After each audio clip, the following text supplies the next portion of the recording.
Kalau kamu tidak merasa berdosa, nggak apa-apa, kata Allah. La ja'allahu biqaumin yukhti'un tsumma yastaghfirun fayaghfir lahum. Allah akan ganti generasi baru yang mana mereka merasa berdosa kepada Allah, lalu mereka minta ampun, lalu Allah ampuni. Jadi dosa itu rasa. Saya sudah sebutkan berkali-kali Bapak Saudara, kalau ada dosa zahir, ada dosa batin, ada dosa adab. 3 aja. Dosa zahir, dosa mata, kita semua punya. Tapi jangan masuk ke dosa yang batin. Kalau iya, tobatnya harus lebih serius. Pernahkah merasa diri lebih baik dari orang? Pernahkah merasa lebih suci dari orang lain?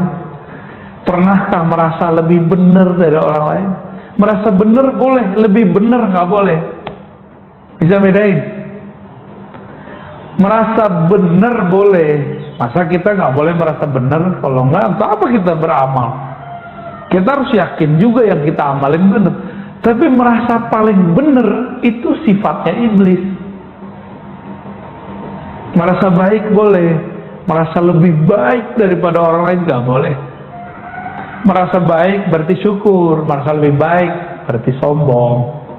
Itu beda-beda tipis itu ya. Apabila orang-orang tidak merasa berdosa, maka Allah akan ganti generasinya. Muncullah nanti generasi baru yang mereka kolbunya lebih baik. Nah, dia nggak merasa dosa zahir, dia merasa dosa yang kedua, dosa batin.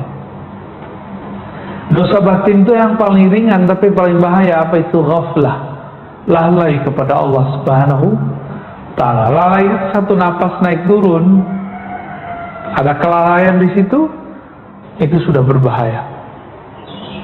Apa kata Allah di Quran? Wala takun minal ghafilin. Jangan kamu lalai. Sempat lalai, kena larangan itu. Beriman kekasih Allah, dia merasa bermaksiat walaupun dia nggak perlu korupsi, zina, ngambil hak orang, nyakitin orang, nggak. Dia lupa, ingat Allah di kolbunya sudah disebut maksiat. Apalagi kalau dia pernah dosa zahir, itu lebih dahsyat lagi tobatnya. Dosa batin aja nih, nafasnya kosong dari menyebut nama Allah, kosong dari mengingat nama Allah, apalagi dalam sholat, itu baginya sudah maksiat yang besar. Apalagi dia memang maksiat secara zahir. Ada nggak kita yang nggak pernah maksiat kalau gitu? Nggak ada ya. Tapi banyak orang secara zahir dia nggak ngerasa maksiat. Imam Syahrastani pernah mengatakan, kelompok Khawarij adalah kelompok yang merasa diri mereka tidak bermaksiat secara zahir, tapi batin mereka nggak selamat. Kelompok ekstrim.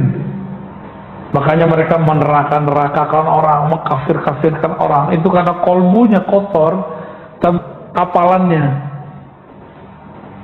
Dia menghukumi orang dengan hafalan-hafalannya. Dan ini berbahaya. Ya. Ini yang akan kita hadapi nanti.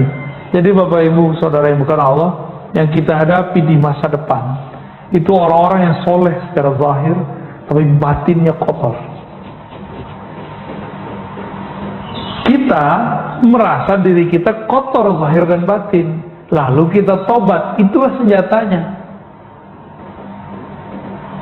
Kalau nggak ada rasa itu, wah kita lewat sama mereka ya.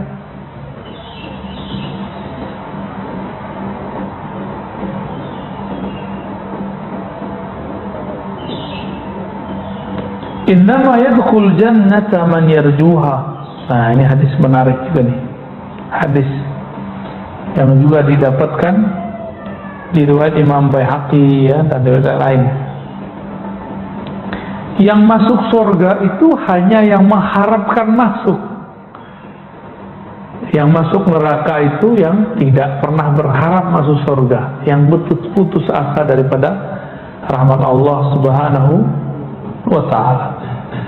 Ya. Baik.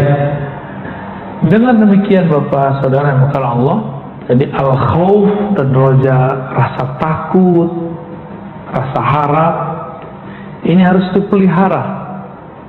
Nah, inti dari rasa takut itu bukan hanya sekedar dari maksiat, tapi inti dari rasa takut itu karena Allah itu punya sifat namanya Jalal. Apa tadi namanya Jalal? Keagungan. Kita segan kepada Allah Subhanahu wa Ta'ala. Ini ilustrasi biar gampang, Pak. Punya guru nggak dulu yang kita segani di sekolah? Berani nggak buang sampah depan dia? Nggak berani ya? Tapi kalau gurunya pergi, buang sampah lagi nggak? Iya, berarti kita takut kepada dia. Ada guru yang kita sukai dulu di sekolah? Ada ya? Lalu dia ketika mau buang sampah, di depan dia mau buat sampah. Dia mau ambil sampah. Karena kita sayang sama dia, kita bilang, maaf Pak Guru, biar kami aja yang buang. Sudah sayang. Jadi khauf dan roja ini dua kejadian rasa yang dia bercampur aduk di kolbu. Bercampur aduk di dalam kolbu. Pernah suka seseorang? Pernah ya? Khawatir nggak kalau cinta kita ditolak? Iya. Galau nggak kalau kita nggak diingat-ingat sama dia? Galau ya? Jadi kalau dia nggak kirim salam, kayaknya aneh hari itu. Atau kalau nggak ketemu dia sesaat, kayaknya aneh. Nah inilah bab yang mau saya sampaikan sebagai penutup. Al-khawf dan roja itu jika didasari kepada cinta, maka dia rasanya lebih ringan, lebih asik. Didasari apa? Cinta. Kita ini kalau nggak ketemu dengan muncul lagi bab rindu. Dalam rindu itu muncul rasa takut. Jangan-jangan nggak diterima nih. Jangan-jangan dia ingat yang lain nih. Jangan-jangan perhatiannya kurang nih. Maka orang yang khauf dan roja ini sibuk. Ketika dia mau bertemu atau ada kesempatan bertemu dengan yang dia sukai ini, dia akan mencari perhatian.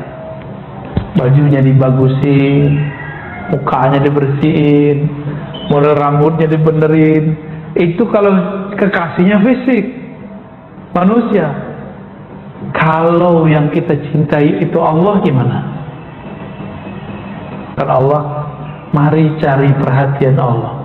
Allah itu selalu memperhatikan hambanya, tapi carilah perhatian rahmatnya, perhatian kasih sayangnya. Bagaimana caranya? Di kolbu ada khauf dan raja, sumbernya adalah cinta kepada Allah Subhanahu wa Ta'ala. Cinta indikatornya cuma satu, dawam zikri, senantiasa ingat dia, senantiasa merindukannya, takut kalau salah tingkah di depannya. Itu jadi ya. Kalau kita sudah cinta, suka memberikan kejutan nggak, hadiah. Itu untuk apa?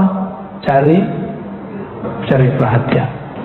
Maka yang layak dijadikan objek untuk kita cari perhatiannya adalah Allah, sumber semua cinta. Ya. Siapa yang dicintai Allah, maka semua yang di makhluk ini, yang di alam semesta akan mencintainya. Insya Allah.